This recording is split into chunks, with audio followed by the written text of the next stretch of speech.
Good morning students. कैसे हैं आप सब? उम्मीद करता हूं कि आप सभी स्वस्थ होंगे, सकुशल होंगे और नियमित रूप से अपनी पढ़ाई कर रहे होंगे। आज इस वीडियो में डिस्कस करने वाले हैं ड्रिफ्ट वेलोसिटी के बारे में। ड्रिफ्ट वेलोसिटी का हम यहाँ पर रिलेशन फाइंड करेंगे रिलैक्सेशन टाइम के साथ, करंट के साथ, और फिर इस ड्रिफ्ट वेलोसिटी के कॉन्सेप्ट से हम यहाँ पर डिडक्शन करेंगे ओम्स लॉ का। मतलब इसी फॉर्मूले से हम चलते हुए कैलकुलेशन करते हुए ओम्स लॉ को वेरीफाई करेंगे। तो इस वीडियो में डिस्कस करते हैं सबसे पहले ड्रिफ्ट वेलोसिटी और रिलैक्सेशन टाइम। तो ड्रिफ्ट वेलोसिटी के बारे में हमने लास्ट वीडियो में भी डिस्कशन किया था, और वो डिस्कशन ये था कि किसी भी कंडक्टर के अंदर जो फ्री इलेक्ट्रॉन है वो रेंडमली मूव करते रहते हैं, और वो जिस वेलोसिटी के साथ मूव करते रहते हैं वो होती है उनकी थर्मल वेलोसिटी। और किसी भी कंडक्टर के लिए टोटल एवरेज थर्मल वेलोसिटी कितना होती है?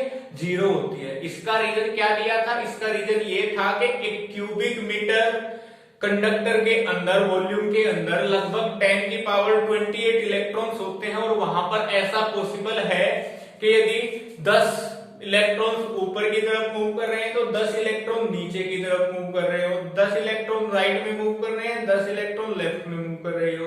इस वजह से उनकी एवरेज वेलोसिटी क्या आ गई थी? 0, क्योंकि वेलोसिटी है वेक्टर क्वांटिटी। लेकिन यदि किसी कंडक्टर के दोनों एंड्स के बीच में हम इलेक्ट्रिक फील्ड अप्लाई कर दें तो सभी इलेक्ट्रॉन मूव करने लगते हैं नेगेटिव टू पॉजिटिव चार्ज की तरफ, नेगेटिव टर्मिनल से पॉजिटिव टर्मिनल की तरफ मूव करने लगते हैं।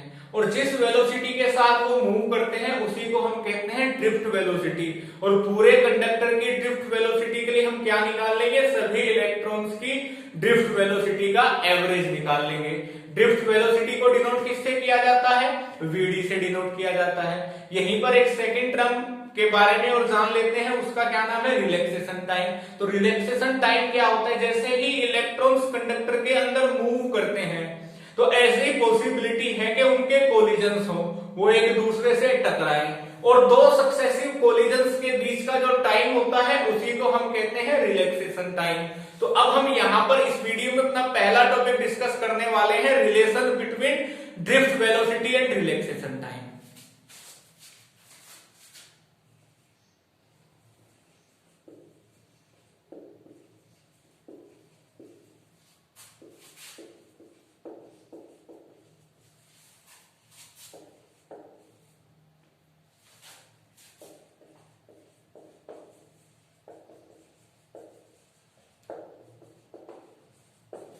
तो आज का हमारा पहला टॉपिक होगा इस वीडियो में relation between drift velocity and relaxation time. मैं मान लेता हूं कंडक्टर के अंदर जो इलेक्ट्रॉन्स फ्री हैं उनकी इनिशियल वेलोसिटी क्या है? u1, u2, u3 और un है। जैसे ही हमने कंडक्टर के अंदर, ये मान लीजिए कंडक्टर है, कंडक्टर के दोनों एंड्स पर एक इलेक्ट्रिक फील्ड अप्लाई किया, यानी कि हमने इसको एक सोर्स से कनेक्ट कर दिया, तो जो यहां पर इलेक्ट्रॉन थे वो किस तरफ मूव करने लगेंगे? टूवर्ड्स पॉजिटिव टर्मिनल मूव करने लगेंगे। और यहां पर इनकी जो वेलोसिटी है वो चेंज हो जाएगी। चेंज किस वजह से होगी? कि यहां पर ये कुछ ना कुछ जो एक्सटर्नल हमने सोर्स दिया है, इसको एक इलेक्ट्रिक फील्ड अप्लाई किया है, इसकी वजह से एक एक्सीलरेशन प्रोड्यूस होगा, एक्सीलरेशन लगेगा इन इलेक्ट्रॉन्स पर, जिस वजह से इनकी वेलोसिटी हो जाएगी चेंज। तो यदि मैं बात करूं कि जब हम एक सोर्स से कनेक्ट कर देंगे तो कितना फोर्स लगता है? Simply F equals to ma। Electrostatics में F इक्वल्स टू कितना होता है? Q। क्यू का मतलब है चार्ज, और यहां पर हम डिस्कस किसके बारे में कर रहे हैं? इलेक्ट्रॉन के बारे में। तो क्यू को रिप्लेस कर देता हूं ई के साथ, और ये जो इलेक्ट्रोस्टैटिक फोर्स है यही यहां पर हमें एक्सीलरेशन प्रोवाइड कराता है। तो यदि मैं इन दोनों इक्वेशंस को इक्वल रखूं तो यहां पर A इक्वल्स टू क्या आ जाएगा? E अपॉन m आ जाएगा। तो इसका मतलब ये हुआ कि किसी भी कंडक्टर के अंदर इलेक्ट्रॉन्स जो हैं वो रेंडमली मूव करते रहते हैं अपनी थर्मल वेलोसिटी के साथ, और उनकी थर्मल वेलोसिटीज हमने मान ली u1, u2, u3 और un। यदि हम इलेक्ट्रिक फील्ड अप्लाई कर दें, सोर्स से कंडक्टर को कनेक्ट कर दें, तो कनेक्ट करने के बाद वहां पर जो इलेक्ट्रोस्टैटिक फोर्स फोर्स होगा उस इलेक्ट्रोस्टैटिक फोर्स की वजह से एक एक्सीलरेशन आ जाएगा इलेक्ट्रॉन्स के अंदर, और वो एक्सीलरेशन कितना होगा, E/m होगा। अब एक्सीलरेशन आ गया तो इन इलेक्ट्रॉन्स की वेलोसिटी चेंज हो जाएगी, और अब मैं मान लेता हूं कि इनकी वेलोसिटी हो गई v1, v2, v3 और vn हो गई। तो अब हम इनकी इन वेलोसिटी को निकालते हैं जो इलेक्ट्रिक फील्ड अप्लाई होने के बाद इनकी वेलोसिटी चेंज हो गई। v1 की यदि मैं बात करूं according to first equation of motion, v equals to u plus at से v1 equals to u1 plus a टो1, टो1 मान लिया उसका रिलैक्सेशन टाइम, v2 कितना आएगा u2 प्लस a टो2, इसी तरीके से v3 कितना आ जाएगा, v3 आ जाएगा u3 प्लस a टो3, और vn कितना आ जाएगा un प्लस a टो1। अब यदि मैं यहां पर निकालूं इन सभी इलेक्ट्रॉन्स की ये जो वेलोसिटी है इसका एवरेज, तो एवरेज निकालने के लिए क्या किया जाएगा, इनकी सभी वेलोसिटी को ऐड किया जाएगा, और ऐड करने के बाद डिवाइड कर दिया जाएगा जितने टोटल इलेक्ट्रॉन्स हैं, और यही हो जाएगी इस कंडक्टर की ड्रिफ्ट वेलोसिटी। तो Vd इक्वल्स टू कितना आ जाएगा जी, V1 की जगह हम रखेंगे U1 plus A21, U2 plus A22 और UN plus A2n upon n। यहीं पर मैं कर लेता हूं कि U वाली टर्म्स सभी एक साथ, और ये A21 A22 A2n वाली टर्म एक साथ, और A ले लिया कॉमन, ये टो1 प्लस टो2 प्लस टोn अपॉन में कितना था n, दोनों टर्म्स को स्प्लिट कर लिया, n से अलग अलग डिवाइड कर लिया। ये क्या है, सभी इलेक्ट्रॉन्स की थर्मल वेलोसिटी का एवरेज है, और सभी इलेक्ट्रॉन्स की थर्मल वेलोसिटी का एवरेज क्या आएगा, 0, जिसको हमने लास्ट वीडियो में अच्छे से डिस्कस किया है। पूरा थर्मल वेलोसिटी का कॉन्सेप्ट हमने एक वीडियो में कवर किया हुआ है। प्लस a इंटू ये टो1 है पहले इलेक्ट्रॉन के रिलैक्सेशन टाइम, ये टो2 दूसरे का, और ये सभी का एवरेज ले लिया तो इसको कह सकते हैं हम एवरेज रिलैक्सेशन टाइम या रिलैक्सेशन टाइम पूरे कंडक्टर के लिए। इसको मैं टो से शो करता हूं, तो Vd इक्वल्स टू कितना आ गया, a टो। फर्स्ट इक्वेशन से यदि मैं a की वैल्यू रखूं E अपॉन m इंटू टो, तो ये आ गया हमारा relation between electric field, sorry relation between drift velocity and relaxation time.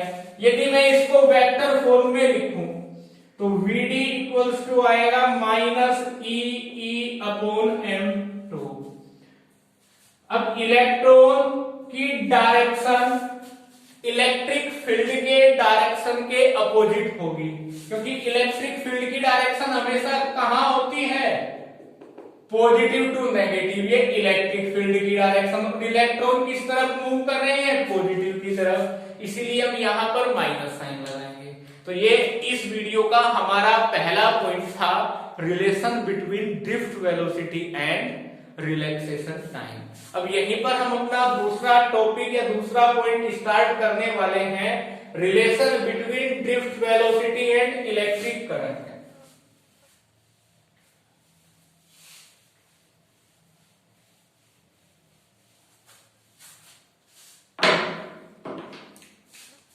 Relation between drift velocity and electric current.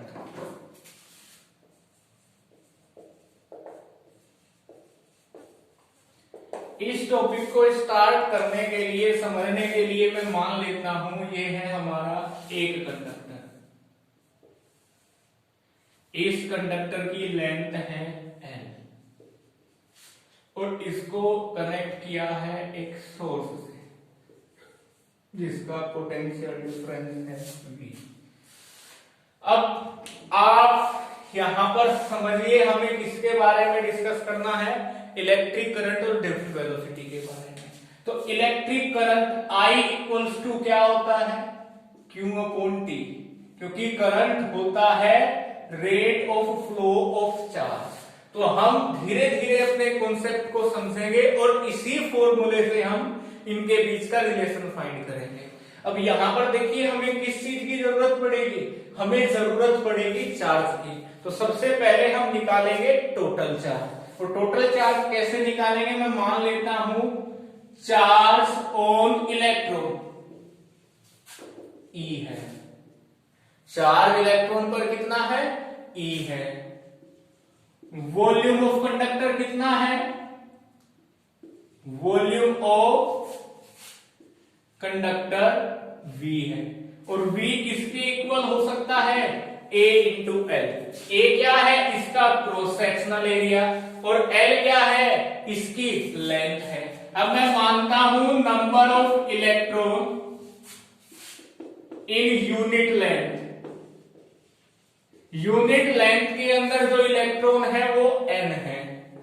तो टोटल इलेक्ट्रॉन्स कितने होंगे इस कंडक्टर के अंदर, देखिए हमने क्या माना, एक इलेक्ट्रॉन पर चार्ज इतना, लेंथ नहीं, यूनिट वॉल्यूम करेंगे। यूनिट वॉल्यूम के अंदर इलेक्ट्रॉन n है, एक इलेक्ट्रॉन का चार्ज इतना है और वॉल्यूम है इतनी। तो टोटल इलेक्ट्रॉन कितने हो जाएंगे, टोटल इलेक्ट्रॉन्स हो जाएंगे NeAn। अब इस पॉइंट को एक बार आप ध्यान से समझ लीजिएगा, ये कैसे हुए। हमने क्या किया, हमने मान लिया कि यूनिट वॉल्यूम के अंदर इलेक्ट्रॉन है n और एक इलेक्ट्रॉन पर चार्ज है E। तो यूनिट वॉल्यूम के अंदर चार्ज कितना हो जाएगा, Ne, और वॉल्यूम कितना है, Al। तो Al वॉल्यूम के अंदर कितना हो जाएगा, NeAl हो जाएगा। तो अभी तक हमने निकाल लिया टोटल, इलेक्ट्रॉन्स नहीं, ये है बेटा टोटल चार्ज, ये हमने निकाला टोटल चार्ज। इट मींस हमने किसकी वैल्यू निकाल ली, हमने ये वैल्यू निकाल ली क्योंकि अभी यहां पर जो इलेक्ट्रॉन्स है वो किस वेलोसिटी से मूव कर रहे हैं, टुवर्ड्स पॉजिटिव टर्मिनल, वो मूव कर रहे हैं ड्रिफ्ट वेलोसिटी से। और यहां पर मान लीजिए कोई एक इलेक्ट्रॉन है इस टर्मिनल पर, या इस एंड पर, और इस एंड से वो इस एंड तक आए तो कितना डिस्टेंस कवर करेगा, L डिस्टेंस कवर करेगा। और यहीं पर हम स्टार्ट करते हैं अपना सिंपल सा concept, velocity equals to distance upon time. और यहां से टाइम इक्वल्स टू क्या आ जाएगा, डिस्टेंस अपॉन वेलोसिटी। तो यहां से कह सकता हूं T इक्वल्स टू आ जाएगा L अपॉन Vd। अभी आप देखिएगा हमने क्या किया, हमने टोटल चार्ज यानी कि Q की वैल्यू भी कैलकुलेट कर ली, हमने टाइम की वैल्यू भी कैलकुलेट कर ली। तो I कितना हो जाएगा, बाई इक्वेशन 1 एंड 2 I आ जाएगा Q अपॉन T, Q की जगह NeAl और T की जगह L अपॉन Vd, Vd चला जाएगा घूमकर ऊपर, L से L कैंसिल, I हो जाएगा NeAVd। और यही हमारा रिलेशन होगा ड्रिफ्ट वेलोसिटी और इलेक्ट्रिक करंट के बीच में। एक बार मैं इस टॉपिक को, इस कॉन्सेप्ट को रिपीट कर देता हूं। क्वेश्चन में हमें क्या है या कॉन्सेप्ट में हमें क्या सीखना है कि ड्रिफ्ट वेलोसिटी और इलेक्ट्रिक करंट में क्या रिलेशन होगा। उसके लिए हमने क्या मान लिया, हमने मान लिया एक कंडक्टर है जिसकी लेंथ है L और इसका क्रॉस सेक्शनल एरिया है A, और यहां इसके अंदर जो इलेक्ट्रॉन्स हैं उसकी ड्रिफ्ट वेलोसिटी क्या है, Vd। अब इलेक्ट्रॉन एक इस एंड से इस एंड तक आएगा तो वो टोटल कितना डिस्टेंस कवर करेगा, L डिस्टेंस कवर करेगा। उस कॉन्सेप्ट को हमने अप्लाई करके क्या निकाल लिया, टाइम, T की वैल्यू निकाल ली। और हमें क्या निकालना था, Q की वैल्यू। Q की वैल्यू हमने बिल्कुल सिंपल कॉन्सेप्ट से निकाल ली। हमने मान लिया इलेक्ट्रॉन पर चार्ज है E, यूनिट वॉल्यूम के अंदर इलेक्ट्रॉन्स हैं N और वॉल्यूम कितना है Al। तो टोटल वॉल्यूम में कितना इलेक्ट्रॉन्स हो जाएंगे NaL और चार्ज कितना हो जाएगा NeAl। इक्वेशन 1 से Q और इक्वेशन 2 से T की वैल्यू हमने बेसिक फॉर्मूले में रख दी तो हमें रिलेशन मिल गया। अब मैं इसको रफ करता हूं और यहां से सबसे इंपॉर्टेंट टॉपिक अभी हम इस वीडियो में डिस्कस करने वाले हैं, डिडक्शन ऑफ ओम्स लॉ।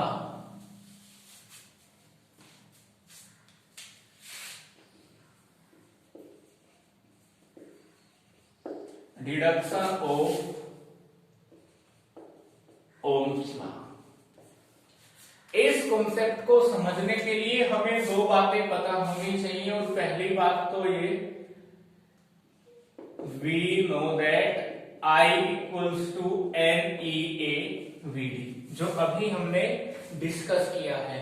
और दूसरा हमें पता होना चाहिए VD इक्वल्स टू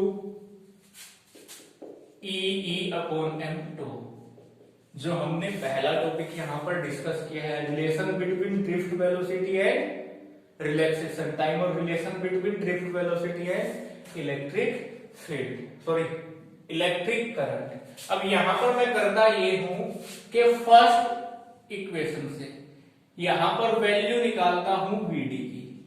VD कितना आ जाएगा फर्स्ट इक्वेशन से, I अपॉन NEA।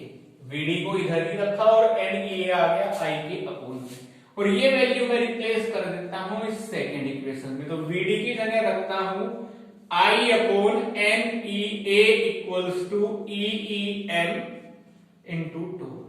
अब मैं यहां तक तो आ गया, और यहां के बाद मुझे क्या, कहां तक पहुंचना है, उसे पहुंचना है ओम्स लॉ तक। ओम्स लॉ क्या है, V इक्वल्स टू IR, या कह लीजिए V upon I equals to R, या फिर कह लीजिए V upon I equals to constant. तो हमें इस स्टेटमेंट तक पहुंचना है कि V upon I equals to constant. यदि हम यहां तक पहुंच गए तो हम कह सकते हैं हमने ओम्स लॉ को डिटेक्ट कर लिया, हमने डिडक्शन कर लिया ओम्स लॉ का। तो हम यहां पर इसको थोड़ा सा और आगे लेके चलते हैं, और मैं यहां पर लिखता हूं I इक्वल्स टू, ये NEA इधर डिवाइड में उधर चला जाएगा मल्टीप्लाई में, NE square AE upon M into 2 हो जाएगा। अभी यहां पर एक दिक्कत आई कि I तो हमारे पास है लेकिन V हमारे पास नहीं है। तो V को हम कैसे समझेंगे, इसके लिए मैं चला जाता हूं एक सिंपल से डायग्राम पर। मैंने मान लिया ये कंडक्टर है, इसकी लेंथ है L और इसके एंड्स के बीच का पोटेंशियल डिफरेंस है V। तो यहीं पर इस कॉन्सेप्ट से हम क्या कह सकते हैं, E इक्वल्स टू कितना होगा, V अपॉन L। तो E की जगह हम पुट करेंगे यहां पर value NE square A upon M into V की जगह V अपॉन M इंटू 2। अब हमें जो इक्वेशन है हमारे पास, इसमें दोनों वैल्यू दिखाई दे रही है, दोनों टर्म्स दिखाई दे रही है जिनका रेशियो में कांस्टेंट करना है। तो मैं यहां पर इस फॉर्म में ले आता हूं V अपॉन I, मतलब V को इधर ही रखूंगा, I को ले जाऊंगा उधर, और बाकी सारा आ जाएगा इस साइड। यदि मैं इसकी बात करूं तो यहां पर क्या करता हूं कि V upon I equals to, V को वही रखा, I को उधर ले गया, तो ML है डिवाइड में, ML आ जाएगा इधर ऊपर मल्टीप्लाई में, अपॉन में क्या आएगा NE स्क्वायर A 2 आएगा। अब इसके बारे में हम थोड़ा सा समझते हैं और सोचते हैं। M यहां पर क्या है, मास ऑफ इलेक्ट्रॉन। यदि फिजिकल कंडीशंस चेंज ना हो, ओम्स ने भी वही बात हमें बताई है, जॉर्ज साइमन ओम ने भी क्या कहा है कि यदि किसी कंडक्टर की फिजिकल कंडीशंस चेंज ना की जाए, तो मैं बोलता हूं कि यदि फिजिकल कंडीशंस चेंज ना की जाए तो लेंथ भी सेम रहेगी, क्रॉस सेक्शनल एरिया भी सेम रहेगा, relaxation time, mass of electron और नंबर ऑफ इलेक्ट्रॉन्स किसी भी कंडक्टर के अंदर सेम रहेंगे। और यदि सब सेम रहेंगे तो हम इनको क्या कंसीडर कर सकते हैं, कांस्टेंट कंसीडर कर सकते हैं। It means V upon I किसके इक्वल होगा, कांस्टेंट के। और यही तो ओम्स लॉ है। तो एक बार फिर समझते हैं, हमें हमारा टॉपिक था डिडक्शन ऑफ ओम्स लॉ। इसके लिए हमने क्या किया, हमने अपनी दोनों पॉइंट जो इस वीडियो में डिस्कस किए हैं, relation between drift velocity and electric current और relation between drift velocity and relaxation time, उनका जो कंक्लूजन था वो लिख लिया। हमें पता है कि I इक्वल्स टू किसके होगा, NEA VD के होगा, और VD किसके इक्वल होगा, EE 2 अपॉन M के इक्वल होगा। फर्स्ट इक्वेशन से मैंने क्या किया, VD की वैल्यू निकाली और VD की वैल्यू निकालकर सेकंड इक्वेशन में रख दी। तो VD की जगह रखा I upon NEA equals to किसके, EE अपॉन M इंटू 2 के इक्वल रख अब यहीं पर मैंने I के इक्वल एक इक्वेशन फॉर्म कर ली और जब I के इक्वल किया तो ये आ गया NE² AE/m इंटू टो। अब हमें पता है कि हमें ओम्स लॉ डिटेक्ट करना है, ओम्स लॉ डिटेक्ट करना है, ओम्स लॉ तक पहुंचना है तो V/I इक्वल्स टू कांस्टेंट होना चाहिए। हमारे पास यहाँ पर I टर्म तो है, करंट टर्म तो है, लेकिन पोटेंशियल टर्म नहीं है, V हमारे पास नहीं है, तो हमने E को कन्वर्ट कर लिया। E इक्वल्स टू क्या होता है, V/L होता है। वहां से हमने E की वैल्यू यहाँ पर पुट की तो V/L आ गया। अब हमारे पास इस इक्वेशन में V भी है और I भी है, तो मैंने V को इसी साइड रखा, I को ले गया उधर, बाकी सब यहाँ से टर्म्स ले आया इधर, तो V/I इक्वल्स टू कितना हो गया, ml/NE²A2। और यहाँ पर यदि फिजिकल कंडीशंस चेंज ना की जाए तो लेंथ भी कंडक्टर की पहले जैसी ही रहेगी, सेम रहेगी, एरिया में भी कोई चेंज नहीं आएगा, relaxation time, mass of electron और नंबर ऑफ इलेक्ट्रॉन्स में कोई चेंज नहीं आएगा।